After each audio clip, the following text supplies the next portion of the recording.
Hello అండి, welcome back to కృపాస్ kitchen. ఈరోజు మీ ముందుకు తీసుకొచ్చిన రెసిపీ ఏంటంటే బొంబాయి రవ్వతో స్వీట్ చేస్తున్నామండి. చాలా అంటే చాలా బాగుంటుంది. క్విక్గా ఈజీగా చేసుకోవచ్చు. ఈ స్వీట్ని సింపుల్గా మంచిగా చేసుకోవచ్చు. ఇంగ్రీడియంట్స్ చూసుకుందాం. ముందుగా బొంబాయి రవ్వని 1 కప్పు తీసుకోండి. తరువాత ఆ కప్పుతోనే పంచదారను తీసుకోండి. పంచదార తీసుకున్న తర్వాత 1 కప్పు బెల్లాన్ని తీసుకోండి. అదే కప్పుతో పాలను కూడా తీసుకోండి. దాంట్లో యాలకులు, జీడిపప్పు కూడా తీసుకోండి.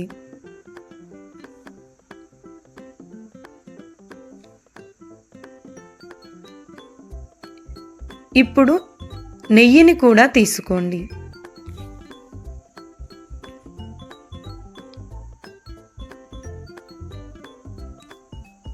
ఇప్పుడు ఒక కడాయిలో ఒక మందపాటి కడాయిలో నెయ్యిని వేసుకోండి.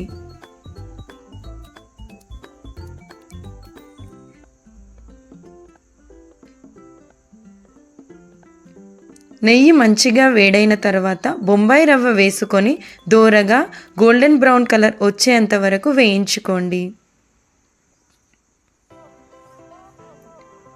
ఇది మంచిగా వేగిన తర్వాత ఒక బౌల్లోకి తీసుకోండి.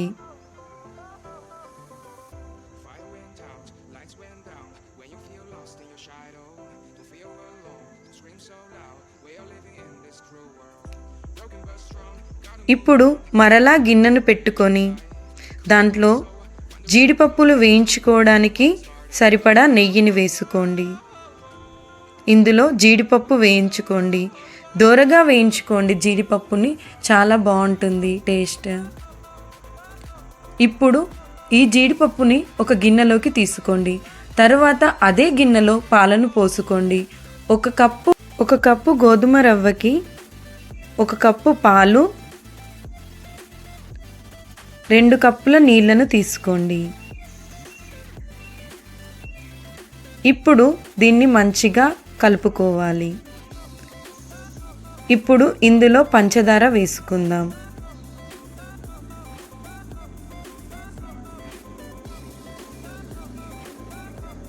పంచదార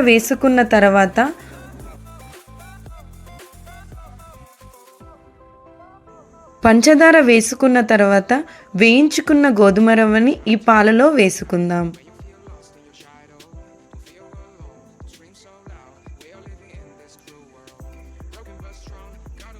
ఇది మంచిగా దగ్గర పడేంత వరకు మంచిగా ఉడికించుకోండి. తర్వాత యాలకుల పొడి, జీడిపప్పు వేసుకొని మంచిగా కలుపుకోండి.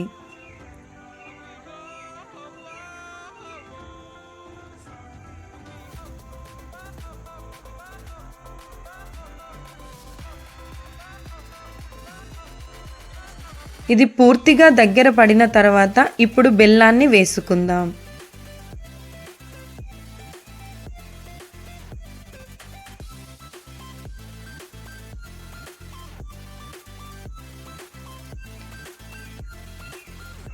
బెల్లాన్ని వేసుకున్న తర్వాత మంచిగా కలుపుకోండి. బెల్లం కరిగేంత వరకు మూత పెట్టుకొని మంచిగా మగ్గించుకోవాలి.